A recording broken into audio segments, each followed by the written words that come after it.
Bem, boa noite para todos. Sejam bem-vindos mais uma vez a esse canal. Não esqueçam de dar seu like, faça o seu comentário. E o assunto de hoje é a respeito do ciclo do ouro. Eu vou explicar. Veja bem, quando foi descoberto, quando se propagou a notícia que no interior das Minas Gerais encontraria ouro, muito ouro, ouro com abundância,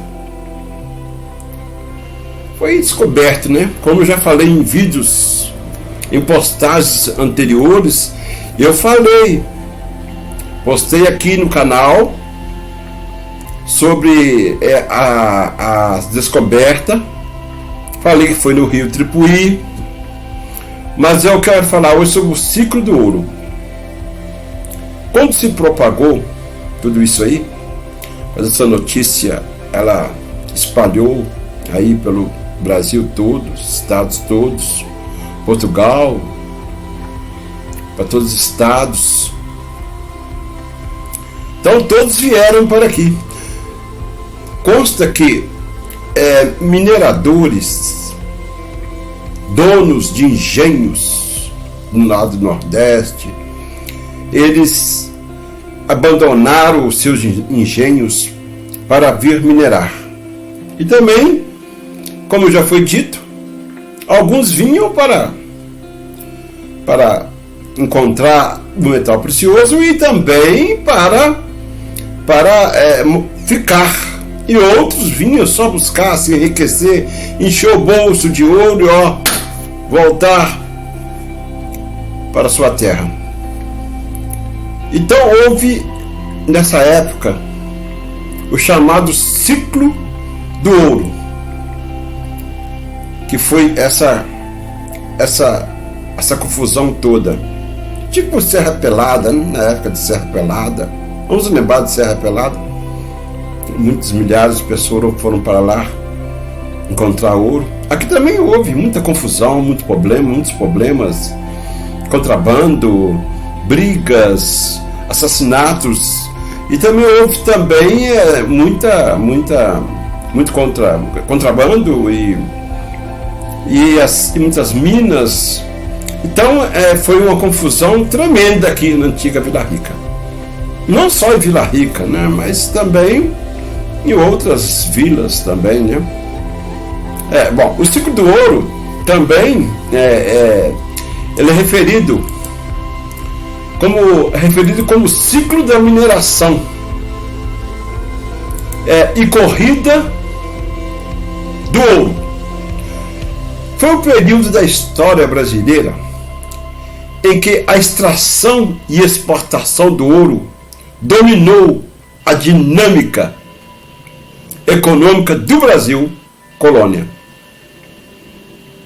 O ciclo do ouro vigorou com força durante os primeiros 60 anos do século XVIII, altura a partir da qual a produção de ouro começou a decair. Bem, houve o apogeu do ouro, muitas pessoas se enriquecendo. Eu pelo menos moro aqui num bairro aqui da cidade hoje, Ouro Preto, antiga Vila Rica, que chama Morro da Queimada. Eu não sei se eu já postei, mas vou olhar, que foi o antigo Morro do Ouro Podre. Então a altura a partir da qual a produção de ouro começou a decair, devido ao esgotamento progressivo das minas da região exploradoras, que compreende os atuais estados de Minas Gerais, Goiás e Mato Grosso. Bem, então vamos dar continuidade nesse assunto importante. As consequências do ciclo do ouro ou corrida do ouro para o Brasil foram inestimáveis. Foi ele que proporcionou à colônia as importantes transformações que antecederam a independência no ano de 1832. Primeiro, a população da colônia aumentou significativamente. Ao final do século XVIII, a população era de 10 vezes maior do que 100 anos antes. Houve um maior conhecimento da terra. As incursões território adentro expandiram os limites da América Portuguesa e mudaram a forma do futuro país, que agora se estendia para além dos limites estabelecidos no Tratado de Tordesilhas. Por fim, houve importantes mudanças político-administrativas, como a transferência, por exemplo, da capital de Salvador, que era a capital, Salvador, para o Rio de Janeiro em 1763, e a criação de novas capitanias, como as de Minas Gerais, Goiás e Mato Grosso. Durante os 60 anos que tinha durado a dinastia filipina, de 1580 a 1640, Portugal tinha vivido numa união pessoal com a Espanha. Olha, onde o rei de Espanha era simultaneamente o rei de Portugal, a qual deixou o seu comércio bastante arruinado, com os negócios da Índia numa completa decadência e com a marinha mercante praticamente destruída. Então, veja bem, se Portugal, nesse período, foi colônia da Espanha, nós éramos colônia de Portugal. Podemos dizer, então, que também nós, o Brasil também foi colônia da Espanha também. Então, depois que houve a separação. Então, compreendam isso. Mas, apesar de tudo, durante a dominação filipina, tinha aumentado muito a exploração econômica do Brasil. Nos primeiros tempos, os portugueses apenas comercializavam pau-brasil, mas não tardou para que aproveitasse os terrenos férteis e instalassem grandes engenhos de açúcar e depois grandes plantações de tabaco. Em seguida, aventureiros, filhos de índios e portugueses, os bandeirantes, rasgaram os caminhos do sertão à procura de escravos, índios, pedras preciosas e lugares para se criar gado, fazendo do Brasil o principal fornecedor de cabedais da Europa.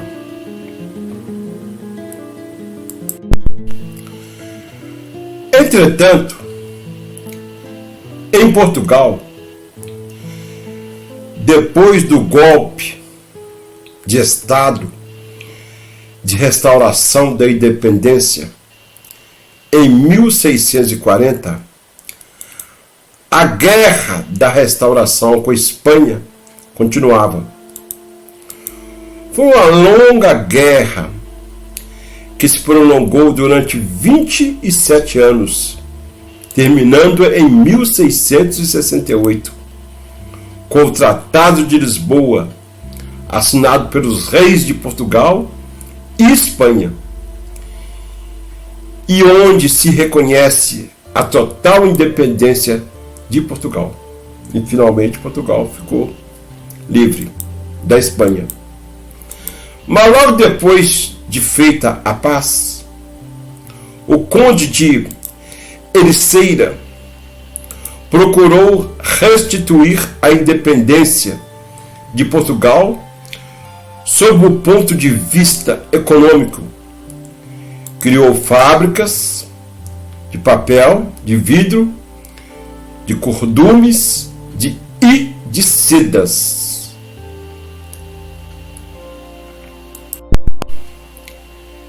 E é então, neste contexto, que nos últimos anos do século XVII se descobrem os grandes aluviões de ouro, o metal precioso da região. A partir de então, recebeu o nome de Minas Gerais.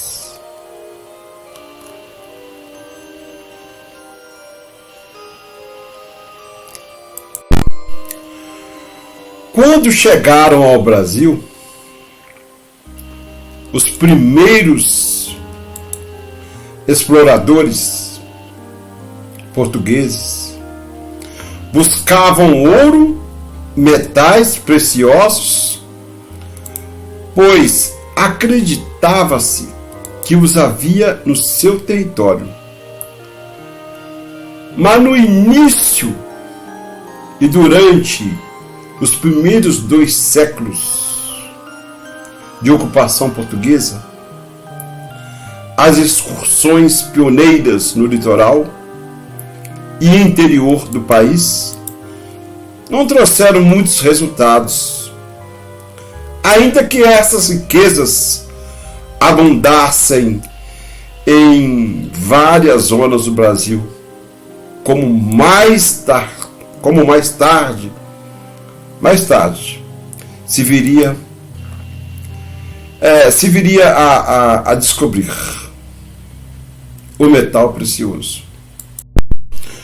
No fim do século XVII, a prosperidade dos engenhos açucareiros, das colônias holandesas, francesas, inglesas da América Central, fez a produção de açúcar no território brasileiro enfrentar uma séria crise. Foi então que a coroa portuguesa começou a estimular, os seus funcionários e a população da colônia, principalmente a do Planalto de Piratininga, São Paulo, atual cidade de São Paulo, a desbravar as terras ainda desconhecidas em busca de minerais preciosos, nomeadamente ouro. Então, veja bem, foi de lá de São Paulo, da cidade de Taubaté, eu já falei sobre isso aqui, não quero ficar repetindo toda a vida. Foi de Taubaté, antiga Piratininga, São Paulo, é que saiu de lá. Ele saiu num grupo de corajosos a enfrentar esse sertão à procura de pedras preciosas, índios, escravos. E chegaram aqui, já falei também, chegaram aqui no dia 24 de junho de 1698. Aí não passou muito tempo, muitos dias, que encontraram esse tão cobiçado metal chamado ouro. Muitos exploradores, os que chegaram, muitos exploradores, eles morreram à procura de joias e pedras preciosas, tal como o bandeirante Fernão Dias Paz, por exemplo, Leme, que morreu em 1681 à procura de esmeralda. Aqui não tinha esmeralda. Procurar esmeralda. Tem, deve ter. Mas o que encontraram foi ouro mesmo. O amarelo. O metal precioso, tão cobiçado. Finalmente, nos últimos anos do século XVII, os primeiros exploradores descobriram esse tipo de riqueza no Brasil. Foi assim: encontraram o ouro, e vou voltar a dizer, quando se propagou que aqui no interior do Brasil, numa vila chamada Vila Rica, primeiro foi de Vila Rica de Albuquerque, depois passou para Vila Rica. Vila Rica, aí que, como eu havia dito no princípio, aí que iniciou, vinha pessoas de todos os locais, os engenhos, senhores de engenhos, aí virou aquela confusão toda, como eu havia dito. Mas aí que vem a formação dos arraiais, a confusão. O rei de Portugal, ele levantou a mão: não, nós vamos colocar ordem na casa. Vamos, desses arraiais, os arraiais, nós vamos unificar em uma só vila, chamada Vila Rica de Albuquerque. É isso que aconteceu.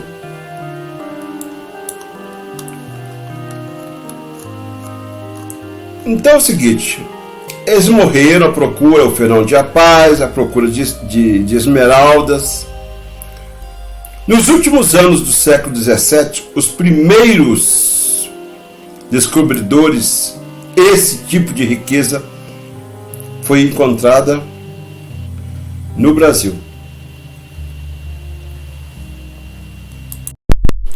Bem, eu vou ficando por aqui, senão o vídeo vai ficar realmente muito grande. E sinceramente eu espero que vocês tenham gostado do vídeo. Dê seu like, se inscreva para fortalecer a força para esse canal e poder assim continuar apostando, falando da história. E no próximo eu darei continuidade desse vídeo que vocês terminaram de ver. Falarei sobre os arraiais que foram formados vários arraiais. Falarei sobre as duas freguesias que foram criadas aqui na antiga Vila Rica. E falarei um pouco das igrejas também, dos monumentos religiosos. Então, muito obrigado a todos e até a próxima. Até breve.